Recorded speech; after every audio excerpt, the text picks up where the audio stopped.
मैं सोच रहा था कि जो हम शुरुआत से सुन रहे थे उसी विषय को हम जारी रखें। वकील और दोष लगाने वाला। हमें याद रखना है, स्वर्ग में एक वकील है हमारे लिए। वो तीसरे स्वर्ग में है, परमेश्वर की उपस्थिति में। वो है यीशु। पहला यूहन्ना उसके दूसरे अध्याय में उसको धर्मी वकील कहा गया है, हिंदी में धर्मी सहायक। इस पृथ्वी पर ऐसे कई वकील होते हैं जो हमारे लिए झूठ कहेंगे हमें बचाने के लिए, पर यीशु ऐसा कभी नहीं करेगा। वो एक बात है जो मैं याद रखना चाहता हूँ, वो कभी मुझे सपोर्ट नहीं करेगा ऐसे बात में जब जब जो गलत है, क्योंकि वो एक धर्मी वकील है। ये बहुत स्पष्ट है। पहला यूहन्ना 2:1, मैं ये बातें तुम्हें इसलिए लिखता हूँ कि तुम पाप न करो, और यदि कोई पाप करे तो पिता के पास हमारा एक सहायक है, अर्थात धर्मी यीशु मसीह। सहायक या वकील, इंग्लिश में वकील लिखा है।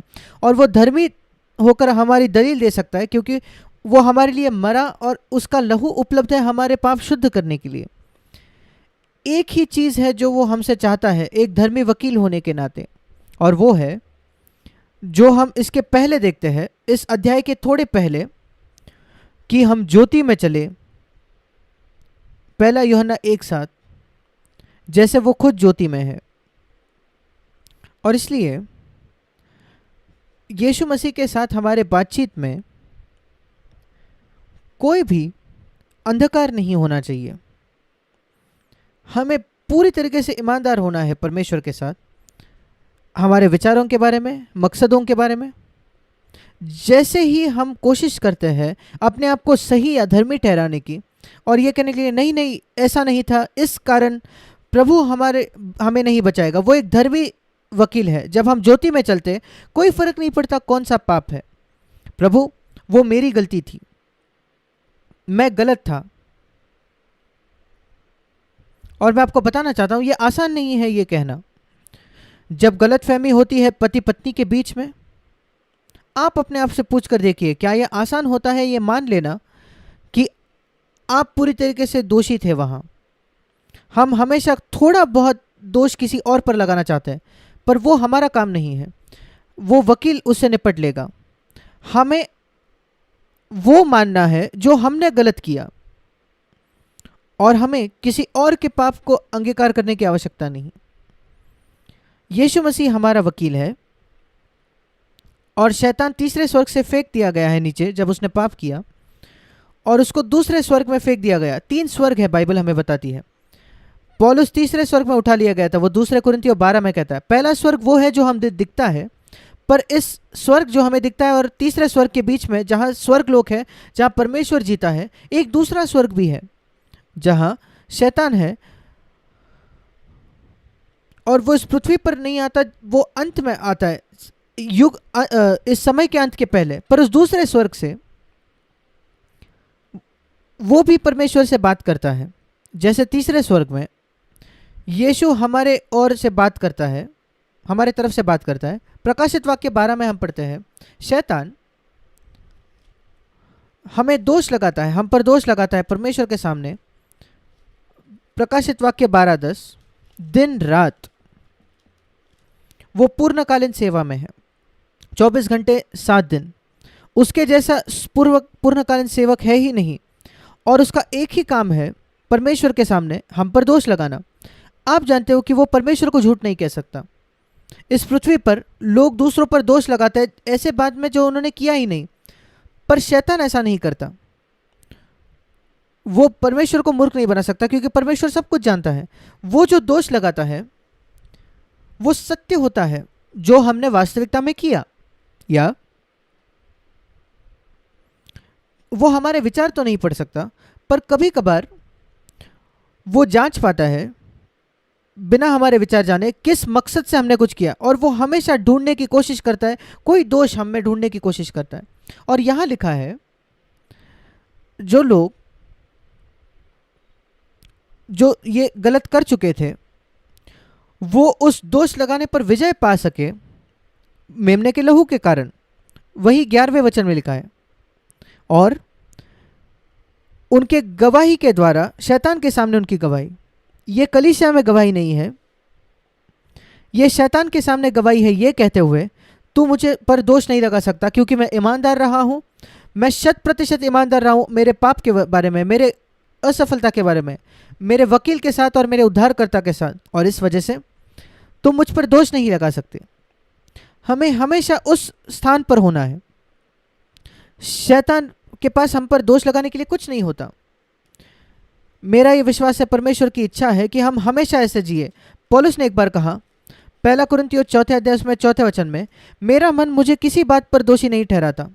ये मेरा विश्वास है कि वो वैसे ही जीता था, और मेरा विश्वास है वही हमारा लक्ष्य होना चाहिए कि हर समय हम इन शब्दों को खुद कहे जो पौलुस ने कहे 1 कुरिन्थियों 4 उसके 4 वचन में, मेरा मन मुझे किसी बात में दोषी नहीं ठहराता।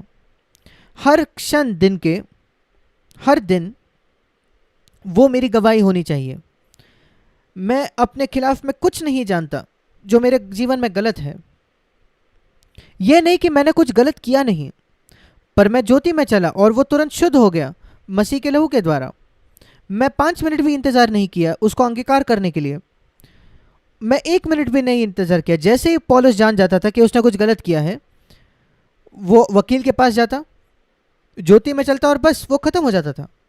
मेरे प्रिय भाई और बहनों, ऐसे जीने का यत्न करें जहाँ हर क्षण आपके जीवन के आप ये कहने पाओ 1 कुरिन्थियों 4:4, मेरा मन मुझे किसी बात में दोषी नहीं ठहराता।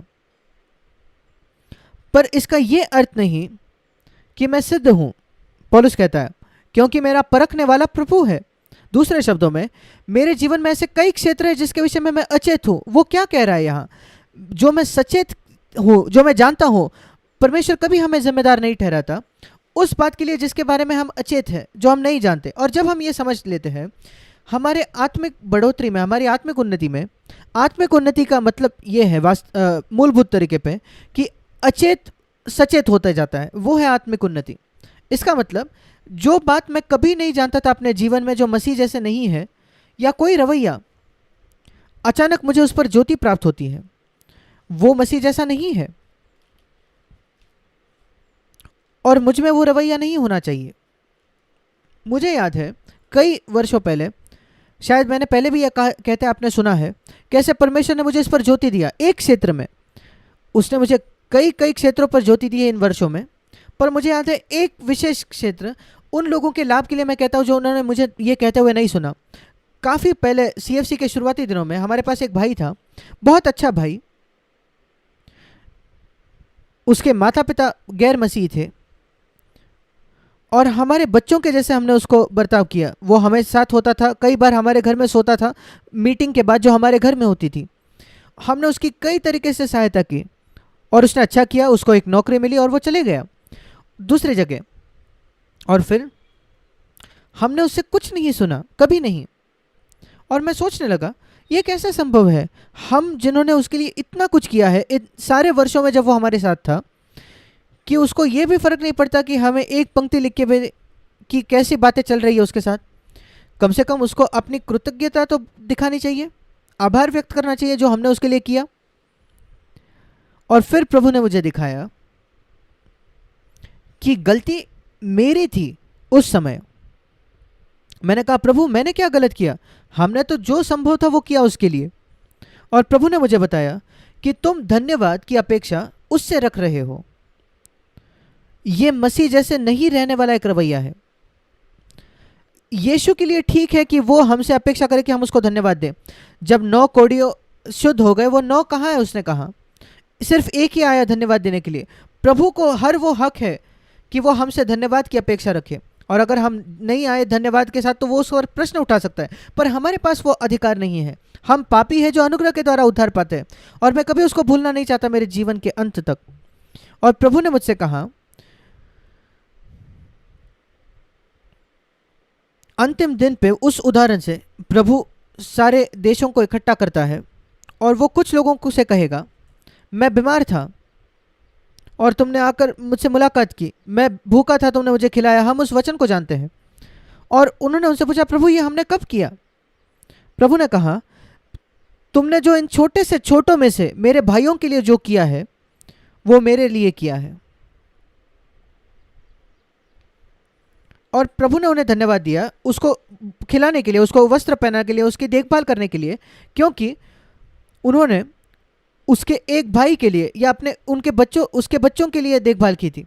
और प्रभु ने जो मुझसे कहा वो ये था, जो कुछ तुम मेरे छोटे से छोटे भाई, जो शब्द इस्तेमाल किया मेरे छोटे से छोटे भाइयों के लिए, प्रभु ने मुझसे कहा जो तुम मेरे छोटे से छोटे भाइयों के लिए करते हो, याद रखो कि वो उनके लिए तुम नहीं कर रहे, वो तुम मेरे लिए कर रहे हो।